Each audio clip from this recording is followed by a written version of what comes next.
T'as pas vu Détention? Non.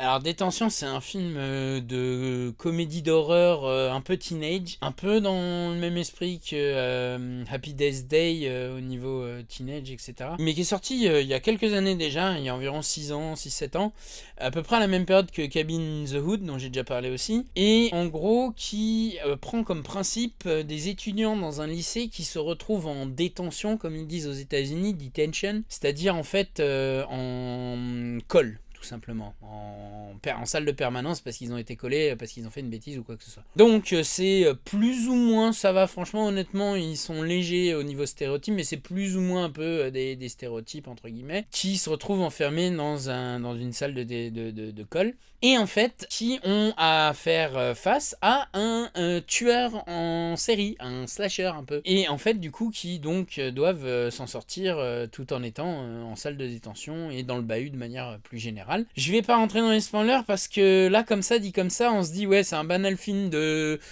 tueur à la machette, enfin au couteau dans un bahut, alors qu'en fait pas du tout, ça part totalement en vrille dans tous les sens. Je veux vraiment pas spoiler, alors je vous dirai vraiment pas, mais ça part dans des délires SF, enfin c'est à mourir de rire en plus, ça joue pas énormément avec les clichés du genre. C'est pas une comédie d'horreur vraiment au sens où elle se moque des clichés habituels des comédies d'horreur, elle le fait un peu, mais c'est pas là-dessus qu'elle axe son discours autant que par exemple Cabin in the Wood ou Tucker and Dale ou You Might Be the Killer, mais plutôt qu'il va jouer avec les clichés des films de teenagers en général et d'horreur en particulier, mais surtout de films de teenagers en général. Sans en faire trop non plus, c'est-à-dire sans tomber dans la référence lourde, genre il n'y a pas le quarterback complètement débile qui se fait tuer tout de suite, machin, etc. Enfin, c'est pas simpliste comme ça. Les personnages sont vraiment excellemment bien écrits. C'est vraiment une perle à ce niveau-là. Moi, je trouve qu'il est vraiment très bon. Il est à peu près du niveau de... il est même peut-être au-dessus en termes de personnages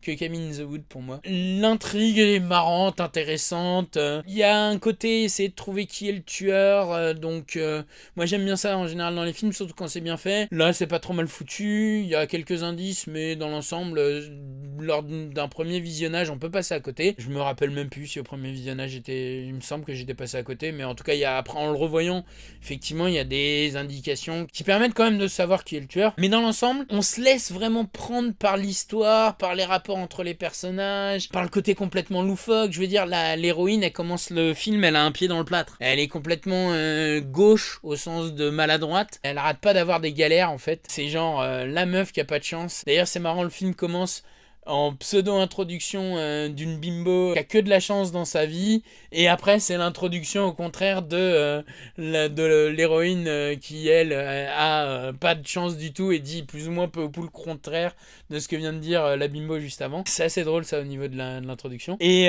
non vraiment le film est marrant, bien écrit, le scénario est intéressant, le concept paye pas de mine à la base, et en fait ils en font vraiment quelque chose d'un peu loufoque, d'un peu barré, alors que vraiment c'est pas forcément ce à quoi on pourrait s'attendre. Je le recommande à tous les niveaux en fait ce film.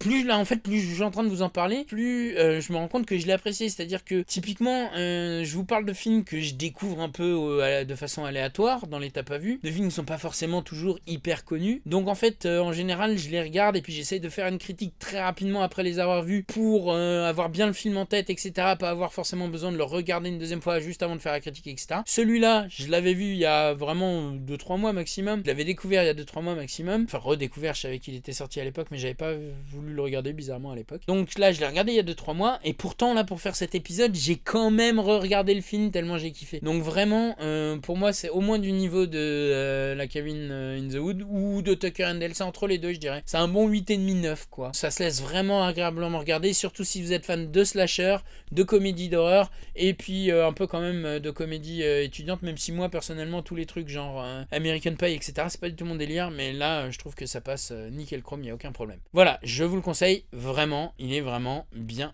marrant. Je te garde encore 2 petites secondes, parce que d'après YouTube, c'est pas suffisant de regarder une vidéo jusqu'au bout pour montrer ton intérêt pour mon travail. Donc je suis censé te demander de liker, partager, mais moi ce qui m'intéresse surtout c'est que tu commentes, parce que si je donne mon avis c'est aussi pour avoir celui d'autres personnes et confronter mon avis à celui d'autres personnes, c'est comme ça qu'on avance tous. Donc moi ce qui m'intéresse surtout c'est que tu commentes et que tu donnes ton avis sur le film, que tu me dises pourquoi t'as aimé, pourquoi t'as pas aimé, pourquoi t'es d'accord ou pourquoi t'es pas d'accord avec moi. Dans tous les cas je te remercie de m'avoir suivi, je te laisse avec les vidéos qui sont affichées et je te dis à la prochaine. Ciao.